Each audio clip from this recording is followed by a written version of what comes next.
How we doing, ladies and gentlemen? My name is Antwone.C, and I want to give you some information on a DD. So, did you know that in America, 28 people died to the presence of alcohol? By this, I mean almost every 60 minutes, someone dies in a drunk car crash. So, every hour on the hour, basically, at least somebody's dying because of a car crash, because of alcohol, because of liquor being involved. Now, according to the U.S. Department of Transportation's webpage, the lowest number that we've had in recent years came in 2019, which was 3 years ago. And the low was about 10,100. And that's been the lowest since almost 2 decades, which was in 1982. That's when the last lowest amount was here, and that's a long time. But I mean, you think over time it would change and people would start to recognize what they're doing and things like that. But it's a lot going on. There's always going to be a debate about the drinking and driving accidents being preventable, which in my opinion, I feel like they are preventable. The real question really is, why didn't the intoxicated know their limit, and why didn't anyone around them, see that they were past the limit and try to reach out and help? It could be anybody, anybody could stop them from getting behind the wheel, even a stranger. And that's what I feel a lot of it is. People are scared to talk and know, your limit. But now, the usual, regular, quote unquote, number of accidents occur every year, about 10,000 to 300. That's why they said in 2019 that was the low, because it was 10,142. That was like one of the lowest. It was almost 200 lower. That's really not a significant number, but it's a big number. It's a significant gap. But in 2017, the death was at its peak, according to Forbes.com. They said it was 32% of traffic incidents were due to intoxicated driving, meaning out of 100. So that's like about 68 left of just drunk drivers, of not drunk drivers, But 32% is a large amount of number, considering the amount of accidents that we see and that occur every single day. 32% is a big number to be drunk. But one would think that America would try to crack down on these stats, especially after 2019. They should use that as a staple or as a sample of what we should do to try to bring these numbers down. But I mean, here we are in 2022, and they still, technically haven't really figured it out. At this point, almost every 52 minutes, every 60 accident happens. And it's really, right now, it's the chances of it being a drunk driver or not a drunk driver. That's basically the whole thing, if it's not. But I feel like the difference in life and death could be just one less beer, or, not having that extra drink, or having somebody there with you that doesn't drink. You might feel like they're gonna cramp the style, whatever. They're gonna drive, they can drive for you. They can, if you wanna have fun, do that. But know your limits. The national limits for alcohol is 0.8. That is the legal limit in almost every single state. And the accidents that I feel like they occur because of the lack of knowledge, or not knowing your body, being lazy, not wanting to call somebody to come help you, just because you're messed up or you're not there mentally. If you're not there mentally, you shouldn't be behind the wheel. You shouldn't be operating the machine. You shouldn't be doing anything. And calling somebody to help you, when you're physically and mentally impaired, there's nothing wrong with that. Whether you're calling the police, whether you're calling a family member, whether you're calling somebody, even, I know people don't trust strangers, but if you're not okay, don't drive your car. Get in your car and take a nap. Do something. If you don't trust anybody, don't trust yourself while driving drunk if you're way past your limit. And that's um, there should be more awareness towards that. You know, in all places, even the ones that sell the liquor or anybody, you know, it should be more awareness towards drunk driving and towards having a designated driver, towards getting help to that. Maybe a hotline. I don't know what precautions could be taken across the map, but I feel like this is a problem that we need to stop. Um, Even after, you know, recording the lowest numbers within 2 decades in 2019, there still haven't been much efforts in the past 3 years. We're right now we're on pace in 2022 to be, you know, normal records of accidents and things of that nature. So it's it's it's more than just precaution. It's going to be everybody involved. Now I've explained the drunk driving statistics. I'll tell you about how and why it's important to be safe while around or partaking in drinking alcohol. It's really, it's not something to be taken lightly. Even 1 or 2 beers could be your limit. You could be over that limit and past it.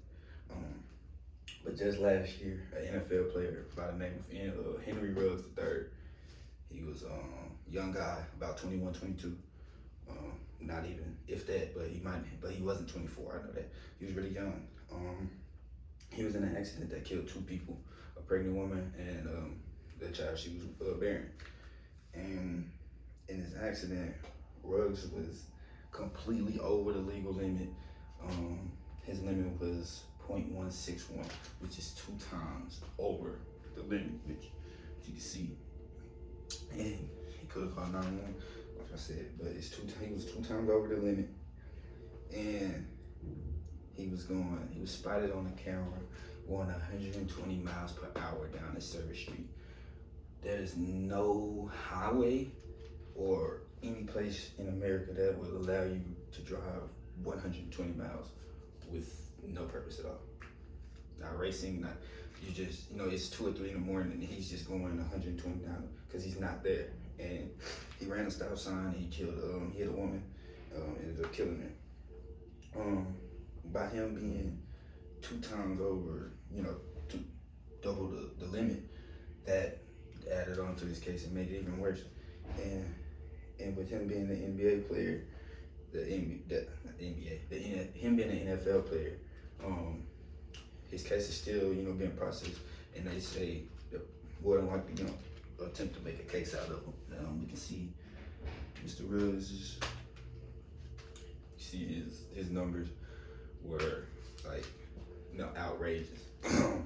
That's too much, and that's too much drinking. Somebody around him should have, you know, talked to him and said, hey, you might need to slow down or anything like that. And he's an NFL player, so I know there were people around that could have helped or, you know, reached out and said something. But and some people may say it's not your place, it's not your business. You're right, but if you're just trying to help and you see something's going to go down, you know, you have to speak up, and that's a lot of the problem. With this, Mr. Ruggs, you know, did this. He virtually lost everything, and by everything I mean he got his record is tarnished now. He'll never play in the NFL again because of this incident specifically. No matter what even happened before, but this one he won't play in the NFL. He lost his job with the Raiders, and he's hurting his family by not being there. So it's a lot of things that go into it. Also, he was fined by the NFL, which you have to pay that, and he's still awaiting to be sentenced. And they've already said they're going to make an example out of him. It's no, you know, it's your case is going to be used for others to know, hey, you're not going to do this, no matter, you know, your status, anything like that. You're not going to do this. This is Henry Ruggs. This is the shot they took after he hurt himself. That's the car that he was driving. I believe it was a Corvette, or it might have been, like, you can't really tell what it is, but I want to say it was a Corvette. It was a 2-door, really fast car. But I'm just saying that he's fine, and all of these consequences are because of what happened earlier that night. All of the actions that was took earlier that night. Somebody should have said something. Somebody around him should have been paying attention and been responsible. Him himself should have been responsible and known, but others are accountable also. But to wrap it up, furthermore, I mean, I believe it isn't enough attention paid, to the drunk driving accidents and to the things that happen in America, especially involving alcohol, liquor, all of that. These motor vehicle incidents have been a problem since even before I was born. So we should be working towards a plan or implementing things to help. I feel like the safest way is a designated driver, having somebody who either doesn't partake in alcohol or just knows, hey, I'm gonna have one beer. I know my limit.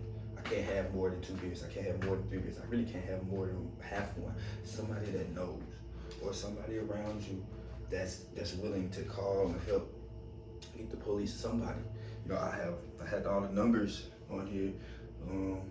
He was 2 times. That's the Las Vegas Police Department. He could have called.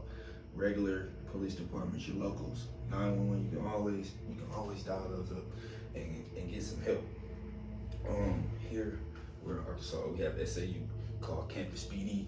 Call anybody, somebody, to even like getting 30 to 40 minutes of sleep, 30 to 60, like 30 minutes to an hour of sleep.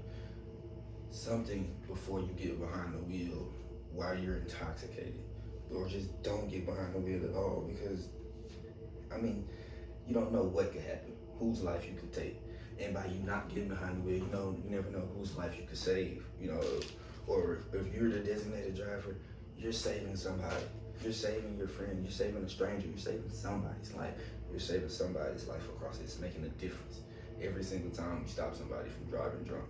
You're making a difference, whether you know them or not. I feel like a lot of people are scared. It's a lot of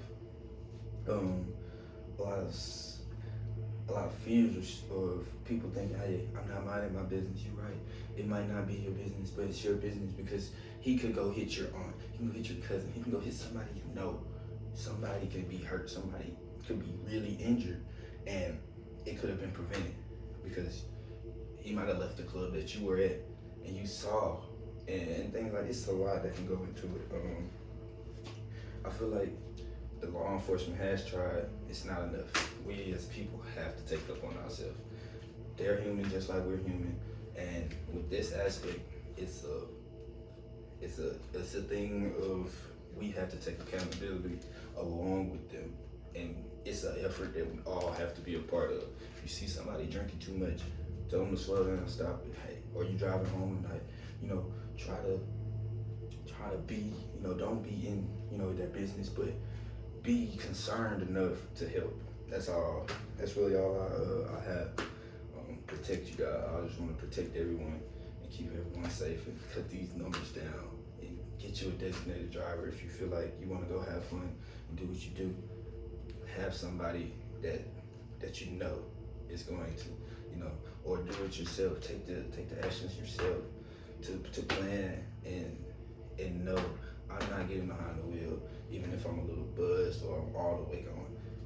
It's not worth it, and you can save a life.